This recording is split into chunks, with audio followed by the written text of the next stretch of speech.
most of the 20th century, humanity has basked in its warm blue glow. Day after day, night after night, it has been a constant companion and trusted resource, a portal to other times, places, and ideas.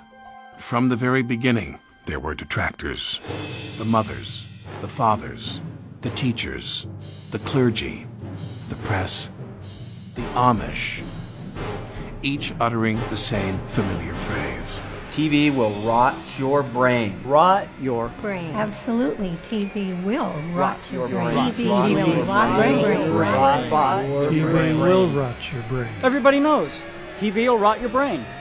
Was it just a cliche? An old wives' tale? An urban myth? Was there any science to this claim? Could TV literally decay, decompose, degenerate, disintegrate, putrefy, wither, and waste the human brain? There is no question that television has a physiological impact on the brain at the level of hurting the brain, deteriorating your mind activity. The mind turns into mashed potato. Is it conceivable that this has been part of its purpose all along? And if so, who was behind it? And perhaps more importantly, why? TV is a drug, right? It's crack. It's crystal meth squared, right? It's the worst thing in the world for your brain. And we've had it for 50 years, and it's pretty much kind of turned us into quasi-zombies. The question is, what for? Just to sell us products? I don't think so. There's something deeper in this project. Television as a plot to turn human gray matter into goo matter? On the surface, it seemed preposterous, the kind of far-flung conspiracy worthy of today's internet. But the clues were piling up long before, as far back as the very history of the medium itself. 3 television channels became 5. 5 became 13. 13 became 300. And finally, the birth of 24-hour cable TV. Hundreds of channels filled with relaxed standards programming. Around-the-clock TV paired with the perfect way to sleep in front of it. Could those flickering blue rays be tampering with brain tissue even as people slept?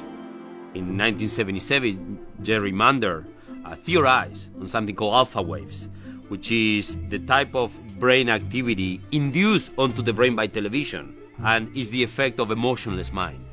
A mind that is turned passive to the point of total incapacity to think. Our children are going to grow up to be total mush-brained zombies. There's no hope for them. The content kept on coming and the channels kept growing.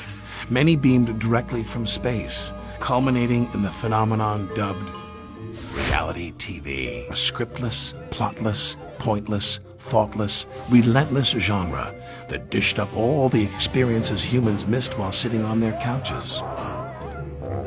Their lives. And yet, no one cared. Why go to the exhausting effort of living a life when you could absorb one on TV? Unless, of course, it was all part of a vast conspiracy. Decades in the making. We've sort of submitted our judgment to the better judgment of television. Behind us is clearly a project of control and domination, which sooner or later will be revealed in the form of physical domination. Your parents were right, your teachers were right, even that creepy scoutmaster with the tight brown shorts was right. TV is slowly rotting your brain and turning it into a slimy, gooey, mushy blob of pudding, and there's nothing you can do about it. Once your brains are reduced to a cottage cheese like mush, we'll scoop them out with a melon bowler and gobble them right on up. Because we're aliens. That's kind of our thing. Could it be? Could every actor, director, producer, technician, boom mic operator, editor, makeup artist, PA, could everyone in this seemingly innocuous industry be playing a part in some sort of diabolical conspiracy? Absolutely. And there's nothing you can do about it. See?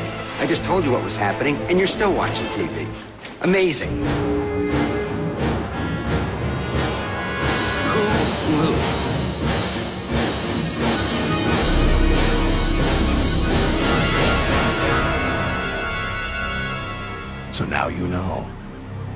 I'm Alec Baldwin. Enjoy the shows. What are we gonna do about it? We're gonna do nothing about it. We're powerless in front of the square box. We're powerless in front of the apparatus. And to be honest with you, I wanna keep watching Biggest Loser. The media conglomerate Hulu clearly designed this series of commercials to poke fun at the effect Hollywood has upon its masses. Although they're intending it to be humorous, there is an amount of truth in every joke, otherwise it wouldn't be funny. In Hulu's case, they put it right in front of your face, telling you exactly what prolonged exposure to television is doing to you, and then gloat in the fact that the average person will stay plugged in. The slogan in the commercial series is worth noting. Hulu, an evil plot to destroy the world. Enjoy. The world was first introduced to the advertisements of Hulu during the fourth quarter of the Super Bowl 43, when the most eyes would be fixed on every frame of the game. It was not put on in the middle of the night when no one would be watching. Is the health of our minds really at stake? Is there any substantial evidence to what Mr. Alec Baldwin is saying? As everyone knows, entertainment is totally fake. But can it actually have an adverse effect upon your life? And if so, could there really be a diabolical plan to use Hollywood for some deeper deception? You know, with today's media bombardment, we have televisions in every location you can possibly imagine. People put them in cars, they're in grocery store lines. Everywhere you go, we are saturated with media. What is actually really happening inside your brain as you sit and stare at these blinking lights? And moreover, is there some sort of diabolical plan to destroy the world using this media? Not everything you see on television is considered evil. Not everything is damaging to you. But what kinds of things are good to watch and what kinds of things are bad to watch? What we hope to achieve is that you will be able to make better choices of what you allow into your mind based on this information. We decided to start at the beginning to see what the media's impact was upon toddlers. There are many studies bubbling to the surface why children should not watch television. Hi everyone, a new study found that 40% of 3-month-olds are regular TV watchers. Would you believe that 1/3 of all 3-year-olds in America have a TV in their bedrooms? No, I can't believe it. It's kind of disturbing. Did you know the average child spends nearly 45 hours a week watching TV or using other types of media, such as a computer? A report released today says this is having a negative impact on our children's health. By the time they're toddlers, 90% are tuning in. That may be good news for the founders of a 24/7 channel for babies, but guess what? It's bad news for our kids. Research gives parents more reason to keep infants and toddlers away from television. Children need to interact with humans to develop healthy brains. And the Academy says children who watch 3 to 4 hours of non-educational TV every day will have seen almost 8,000 murders by the end of grade school. It doesn't take an Einstein, baby or otherwise, to understand what this means or to follow 3 little words of advice issued by the Academy. It is time for toddlers and their parents to turn that TV off. Turn it off. You know, I think it's a misnomer to say that everything on TV is bad, is evil, has an agenda. In fact, it might be hypocritical for us to sit here and say that because obviously we work in production and we're creating this documentary. So we went back to the beginning to see how media affects the brain, more specifically children's brains. So we took a road trip up to Seattle to interview Dr. Dimitri Christakis, in where he has spent the better half of 15 years researching the developing brain and while it's being influenced by television. The concern I had was that exposing the developing brain to the rapid sequencing of television programs, particularly baby DVDs, which are more rapidly sequenced even than normal television, would precondition the mind to expect high levels of input. And that would lead to shorter attention spans later in life. Reality couldn't, if you will, keep pace with the expectations that had been created by watching too much fast-paced programming later in life. And we found just that the more television that babies watched before the age of 3, the more likely they were to have attention problems later in life. Specifically, for each hour that they watched on a typical day before the age of 3, their chances of having attentional problems were increased by about 10%. So to put that another way, a baby who watched 2 hours of TV a day before the age of 3 would be 20% more likely to have attentional problems at age 7 compared to a child who watched none. And we followed that initial study up by looking at what children watched, because as you might imagine, not all shows are paced the same. And if our hypothesis was right, then the more fast-paced programs they watched, the greater their risk would be of having attentional problems. And that's exactly what we found. The more fast-paced programs they watched, the higher their risk. Slow-paced programs, particularly those that took place in real time, didn't appear to increase the risk at all. So that was part of a series of early studies looking into what I call the overstimulation hypothesis, that you can overstimulate the developing brain. So our work has progressed now to developing a mouse model of this. And if you will, we have what in effect is mouse television, and we expose newborn mice to overstimulation. We have them watch television, which is to say we have lights flashing and sound piped into their cage for about 6 hours a day, starting at 10 days of life through their childhood. And then we test their cognitive and behavioral development. And then what we find is that the overstimulated mice have shorter attention spans, are greater risk takers, and have poorer cognitive development than the normally weird mice.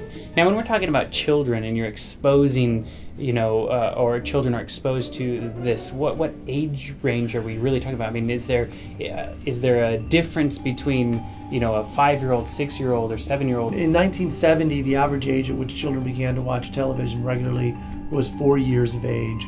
And today, it's closer to 4 months of age. And that rapid shift hasn't occurred so much over the last 40 years as it has over the last 15 years. There were no products that were aimed at children that young prior to about 15 years ago. So the advent of baby DVDs and all of their claims of making children smarter, more musical, more mathematical, have really successfully gotten parents to put their babies in front of the television. And because babies' brains are very much a work in progress, the effects of baby TV are very different than the effects of preschool television. And if we have a conversation about preschool television, you'll hear me say very, very different things. Because although I'm a firm believer that TV exposure before the age of 2 should really be minimized, after the age of 2, there are programs which, if used appropriately, don't pose any risk to children at all. In fact, have been shown in many studies to proffer benefit. At a TED conference, Dr. Christakis showed that not every media production that is labeled educational is necessarily beneficial. Which brings us to Baby Einstein. Now, many of you probably have not seen Baby Einstein, but I will show you a random 20-second clip from Baby Einstein Day on the Farm, and here it is.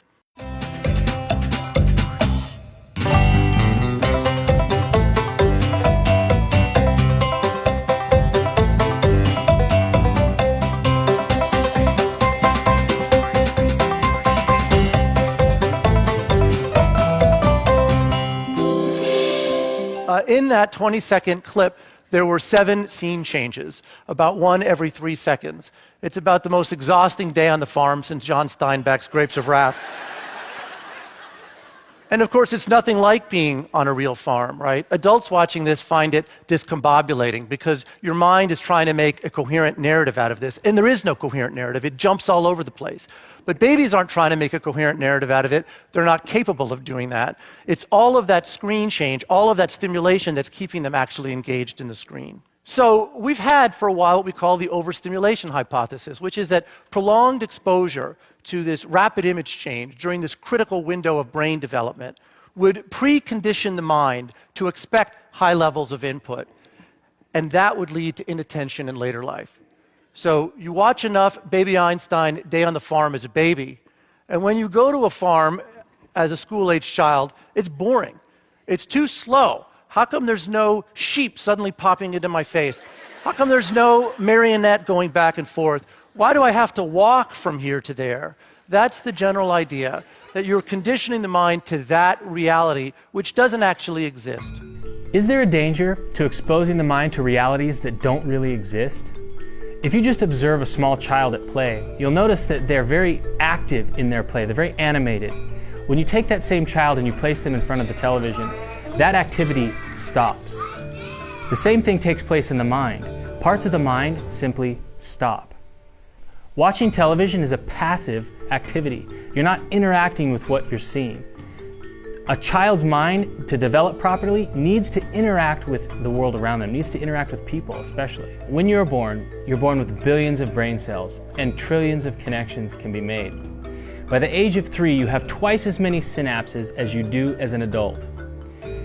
I mean, think about it. Kids are constantly learning. They're interacting with their environment, and this is what's needed for proper brain development. The pathways haven't been formed yet. And as these pathways formed, as the child interacts with the world around them, interacts with the people around them, each time a neuron fires, there's a protein sheath that's laid down over the axon of the neuron. The myelinating of the neurons in the mind strengthens those neurons and strengthens those pathways. Between the ages of 6 and 7, there's an enzyme that's released into the brain that dissolves all poorly myelinated pathways. So any neuron that hasn't been used or hasn't been formed into a pathway and doesn't have a thick myelin sheath, it's dissolved, it's pruned, as it were. When you place children in front of television, there's no interaction, there's no real life movement or anything with what they're actually seeing. This situation has caused the American Pediatrics Association to recommend that children under the age of 2 should never be exposed to television. France has even taken it a bit further and said any child under the age of 3 should not be exposed to television, and has made it illegal to produce programming geared towards that age group. So what happens when you're an adult? When you're watching television, you're essentially staring at a blinking light, much like the mice in Christakis' experiment. If you've ever experienced a mind fog after watching television, you're not alone. The brain has 4 modes that it operates in, 4 brainwave patterns. Delta is when you're deep asleep, theta is when you're in light sleep, alpha is awake but relaxed. It's the mode of thinking that you are in when you're in the most heightened state of suggestibility. And then there's beta, the highest functioning mode, like when you're reading a book or you're having a very stimulating conversation. In 1969, Herbert Krugman did a study where he found that in less than 60 seconds, the human brain switched from beta brainwave patterns, those exhibited during logical thought, to alpha brainwave patterns. Alpha is not a bad brainwave pattern to be in, but when you're in that brainwave pattern a lot of the time, and if you look at the averages of how much people are watching television, this just leaves the mind unfocused and unable to concentrate. Researchers have said that watching television is similar to staring at a blank wall for several hours. Robert Kuby did a study which appeared in Scientific America in 2002. Looking at how people experienced television in the flow of their everyday life. And we used a beeper technology where we would beep people at intervals, and they would write down what they were doing, how they were feeling, and so on. And I was able to look at this stuff, and I was able to show and demonstrate like what kinds of days people experienced when they would watch more at night. And the answer to that was they felt not very good at work. They had a really bad day at work. I found that people who didn't have a good tolerance for what I called unstructured time watched more TV. And I would say this is probably true for use of the internet too. If you don't feel comfortable with yourself and you need to fill up that time when you're by yourself and you don't have anything else to do, then what are you going to do? You're going to gravitate to the easiest, most inexpensive medium that was ever invented, which is virtually free, television, and fill up your mind with something else. So it's a kind of form of escapism. The effects of television on the mind are probably one of the most studied aspects of our society. And one of the things that takes place in the mind is that the frontal lobe is being bypassed.